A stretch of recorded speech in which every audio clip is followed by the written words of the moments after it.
Bom dia, moçada! Tudo bem com vocês? Aqui quem vos fala é o professor Eugênio Bastos, canal Geogênio, democratizando o ensino da geografia.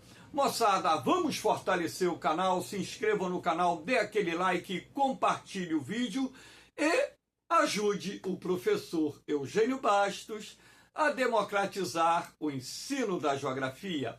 Moçada, no nosso encontro de hoje, eu irei falar sobre o terremoto que atingiu a Califórnia no último dia 5 de dezembro de 2024. Um terremoto de magnitude 7 graus na escala Richter, portanto, um terremoto considerado de forte intensidade. Todavia, o epicentro desse terremoto ocorreu no Oceano Pacífico, a cerca de 100 quilômetros do litoral.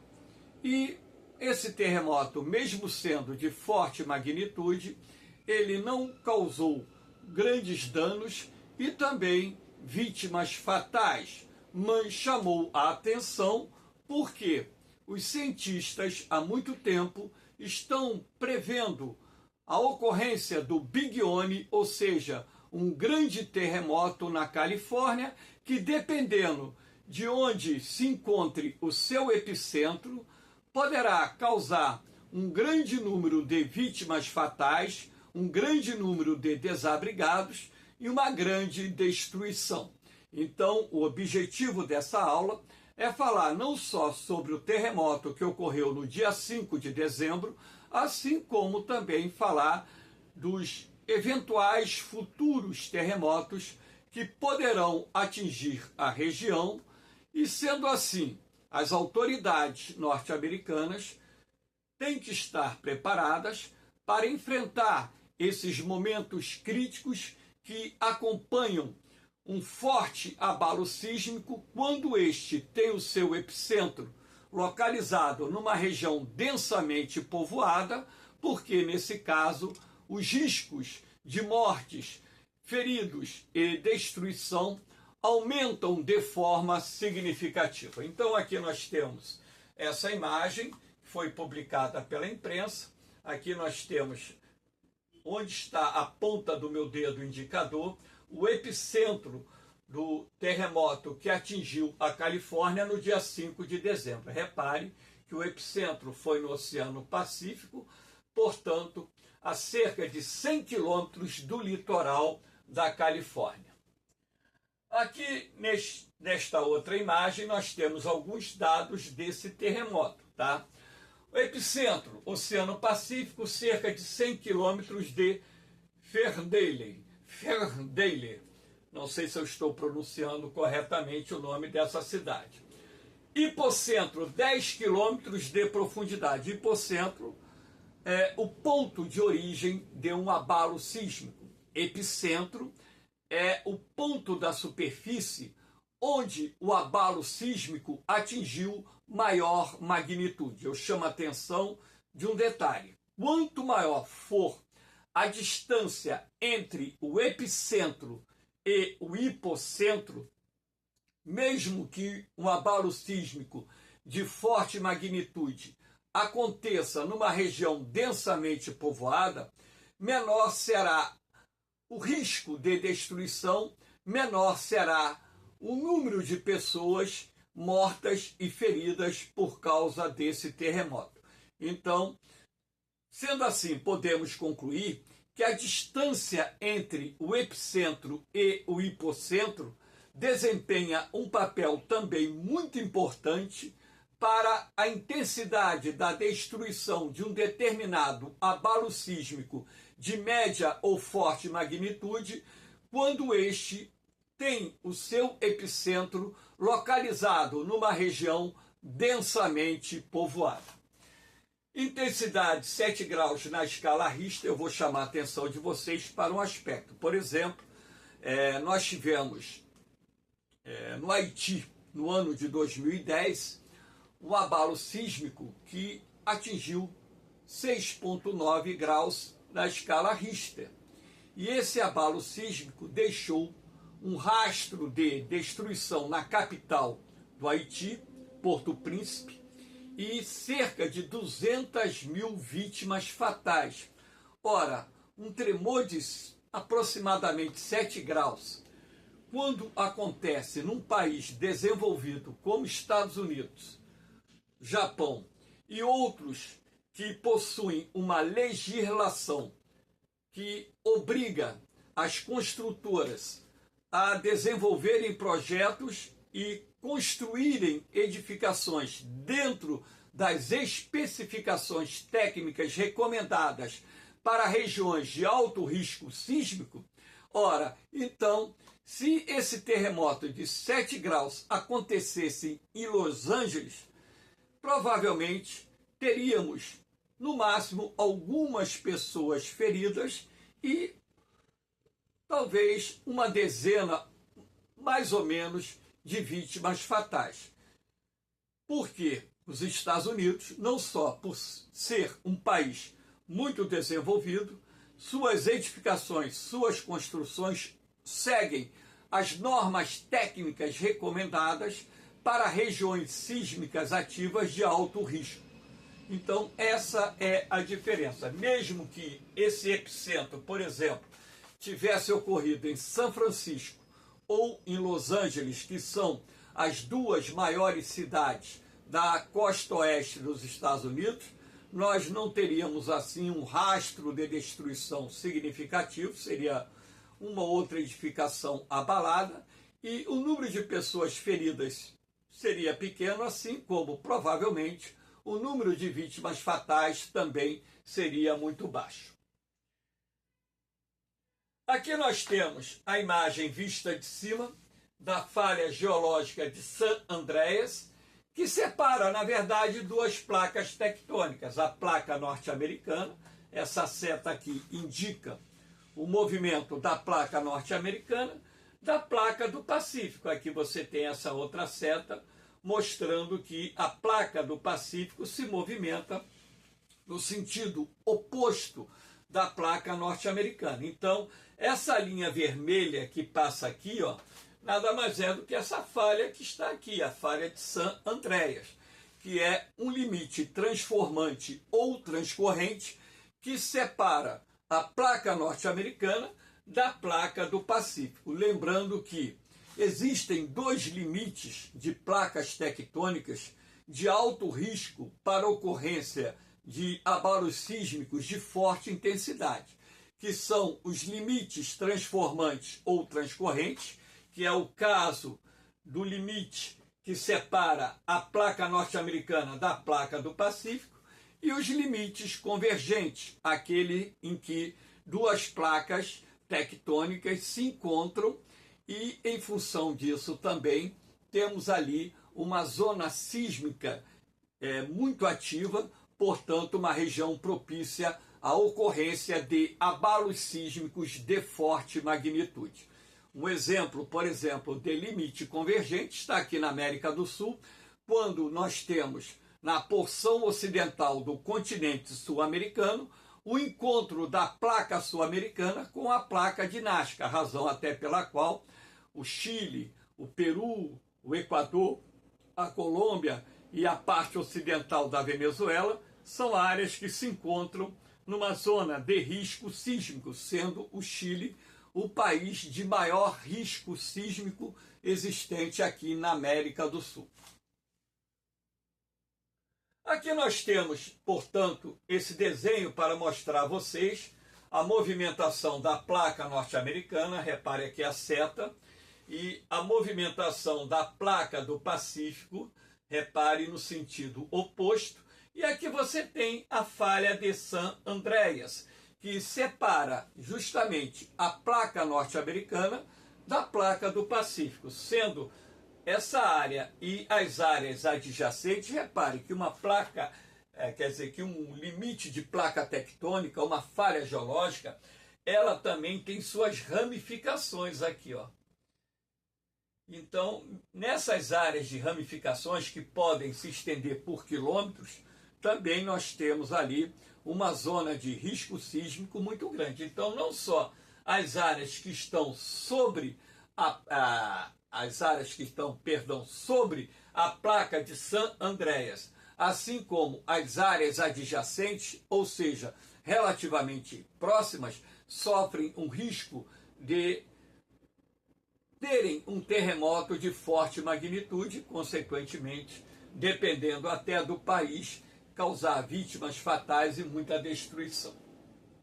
Aqui no outro desenho eu mostro como ocorre, um abalo sísmico no limite transformante ou transcorrente de uma placa tectônica. Essa bola branca é o hipocentro, que é o ponto de origem de um abalo sísmico. Essa bola vermelha é o epicentro, que é o ponto da superfície onde o abalo sísmico atingiu maior magnitude. Então, moçada, percebe isso aqui, ó. Observe isso.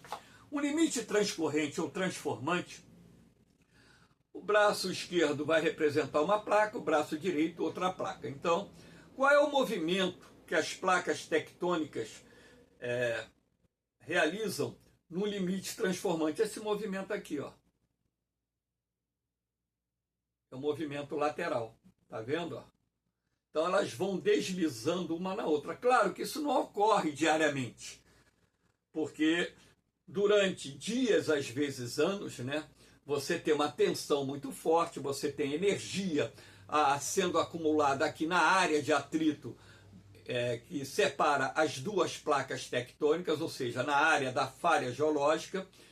E quando a energia acumulada nessa área do limite transformante ou transcorrente é suficiente para que promova o movimento de uma ou de ambas as placas tectônicas, você tem a ruptura do equilíbrio e o movimento brusco da placa. Então, quando isso acontece, a energia que se acumulou durante meses, anos, nesse limite transformante ou transcorrente, ela é liberada em direção à superfície. Claro que as ondas sísmicas, elas percorrem também o interior do planeta. Então, repare aqui, ó, esses círculos brancos aqui representam as ondas sísmicas primárias e secundárias.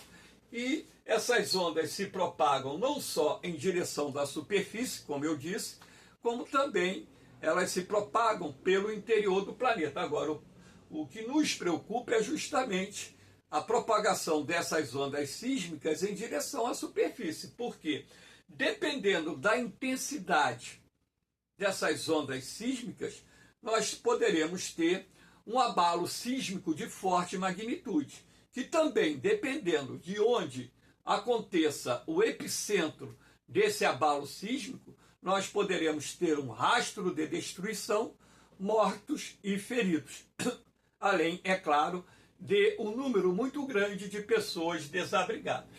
Então, repare que a distância entre o epicentro e o hipocentro é justamente essa distância da bolinha vermelha para a bolinha branca, aquilo que eu disse, Quanto mais próximo o hipocentro se encontrar do epicentro, maior será o risco de destruição causado por um abalo sísmico, independente da intensidade, porque às vezes você pode ter um abalo sísmico de 6 graus da escala Richter, causando mais destruição do que um abalo sísmico de 8 graus, porque o que vai também determinar o poder de destruição de um abalo sísmico é justamente a distância que separa o epicentro do hipocentro. Isso também vocês têm que ter em mente, já foi cobrado em questões de concurso, enfim.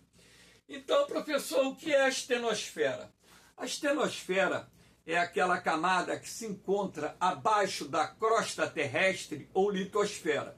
Lembrando que a crosta terrestre ou litosfera é aquela camada superficial do planeta formada por rochas, diferentes tipos de rochas, Essa espessura da litosfera varia, Tem pontos em que ela ultrapassa mais de 130 quilômetros, tem pontos em que a litosfera chega a 6 quilômetros, então essa espessura é variável. A litosfera é mais espessa nos continentes e é mais fina no assoalho oceânico, tá? Então a astenosfera é essa camada formada por rochas e minerais em estado de fusão, a uma temperatura que varia de 600 a 1000, 1100 graus, tá? Então, consequentemente, você vai ter também em determinadas áreas não só o material pastoso, mas a presença da lava abaixo da crosta terrestre. O manto é onde você encontra o magma. Ali a temperatura vai aumentando na medida em que a profundidade também aumenta. A temperatura do manto pode variar de 1100, 1200, 1300 graus até mais de 3, 4 mil graus. Lembrando que o núcleo do planeta registra uma temperatura de aproximadamente 6 mil graus. Então, as placas tectônicas, na verdade, elas flutuam sobre a astenosfera.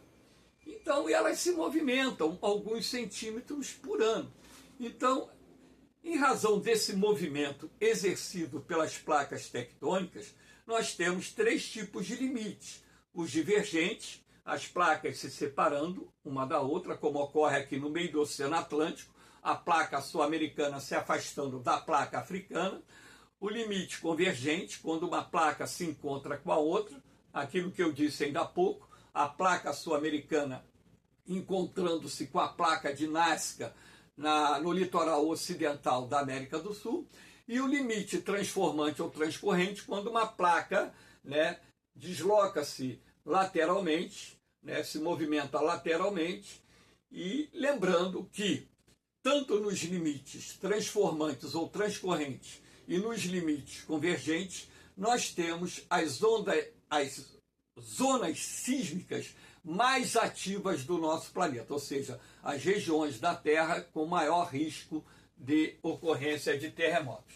Por isso que a porção ocidental dos Estados Unidos se encontra numa das áreas sísmicas mais ativas do nosso planeta. Aqui a ideia é mostrar a vocês, o laranja aqui representa a falha de San Andreas, Repare que essa falha geológica passa, abaixo da cidade de São Francisco, sob a cidade de São Francisco. Repare que a maior metrópole da costa oeste dos Estados Unidos, ou da costa do Pacífico, é Los Angeles, que fica relativamente próxima também ao limite transformante ou transcorrente que separa a placa do Pacífico da placa norte-americana. Então, essas duas metrópoles são as cidades americanas da costa do Pacífico que têm maior risco de registrarem abalos sísmicos de forte intensidade e, com isso, gerando prejuízos materiais e, dependendo, claro, da intensidade do abalo sísmico, provocando vítimas fatais, provocando ferimentos e também deixando pessoas desabrigadas. Aqui eu peguei essas duas imagens de 1906, quando a cidade de São Francisco registrou um abalo sísmico de 7,9 graus na escala Richter. E repare que, claro que naquela época, as construções lá nos Estados Unidos ainda não seguiam os padrões técnicos que seguem hoje, razão pela qual nós tivemos, além de um rastro de destruição, um grande número de vítimas fatais, um grande número de feridos e por aí vai. Então, cerca de 3 mil pessoas morreram, cerca de 225 mil pessoas ficaram desabrigadas, numa época em que a cidade de São Francisco tinha aproximadamente 400 mil habitantes.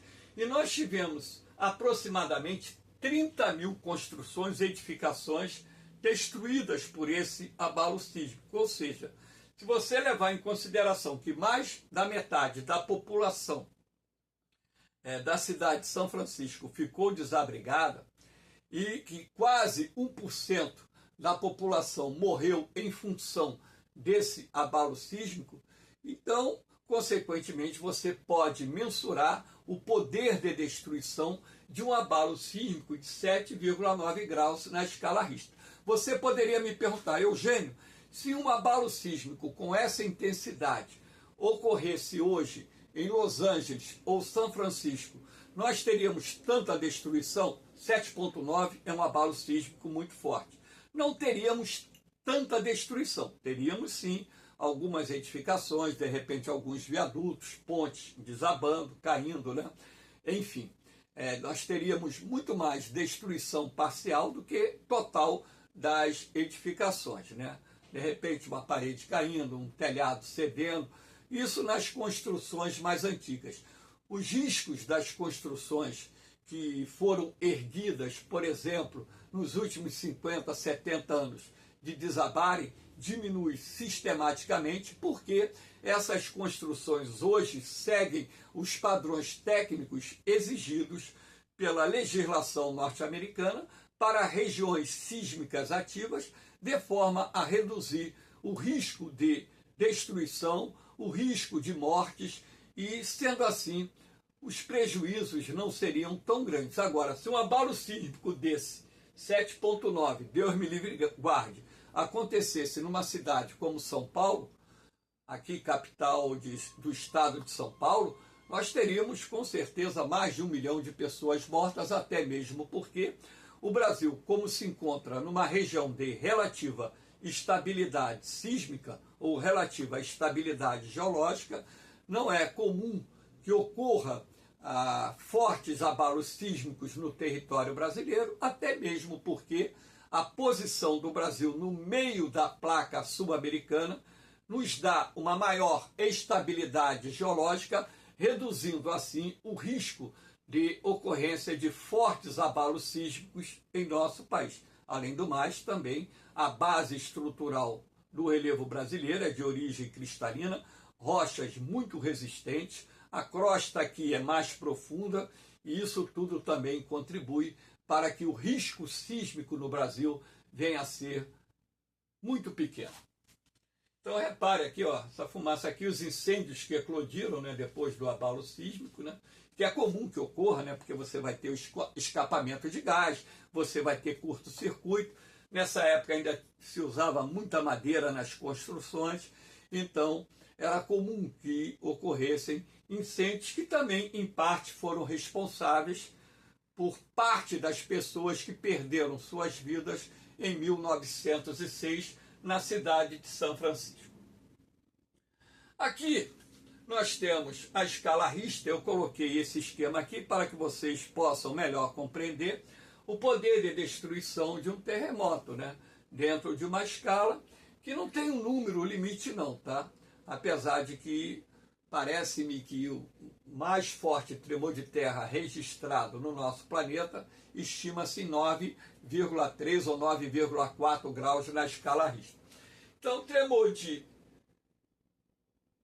3,5 a 5,4 é percebido, mas causa poucos danos.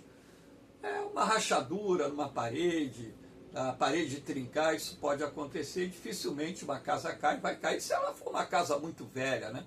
Aquela casa velha, feita de pau a pique, né? Aquelas casas de barro, enfim. De 5,5 a 6 graus danifica edifícios, né? Rachaduras, você pode ter parte de telhados cedendo, essas coisas, né?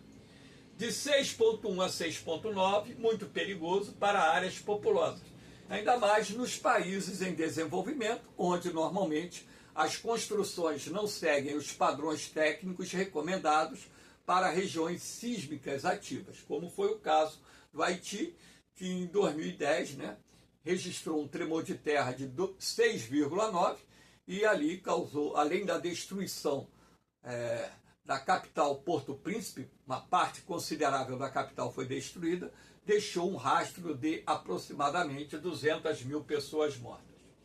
De 7 a 7,9 pode causar grande destruição, principalmente nos países em desenvolvimento, aquilo que eu disse, né? Países que não têm uma legislação que obrigue as construções a seguirem os padrões técnicos para evitarem desabamento, né, por ocasião de um forte abalo sísmico. Acima de 8 graus tem potencial para dizimar cidades inteiras, principalmente nos países em desenvolvimento. Então, moçada, espero que vocês tenham gostado desse encontro. Dê aquela forcinha ao canal Geogênio, deixe a sua sugestão de vídeo, tire a sua dúvida, deixe o seu comentário se gostou, se não gostou, enfim. O que eu estou fazendo aqui é democratizar o ensino da geografia. Estou encerrando esse encontro e agora vou trabalhar no novo banco de questões que eu estou montando aqui. Valeu, moçada! No mais, um beijão no coração de vocês, um forte abraço, fiquem com Deus, eu vou, mas eu volto, hein? Fui!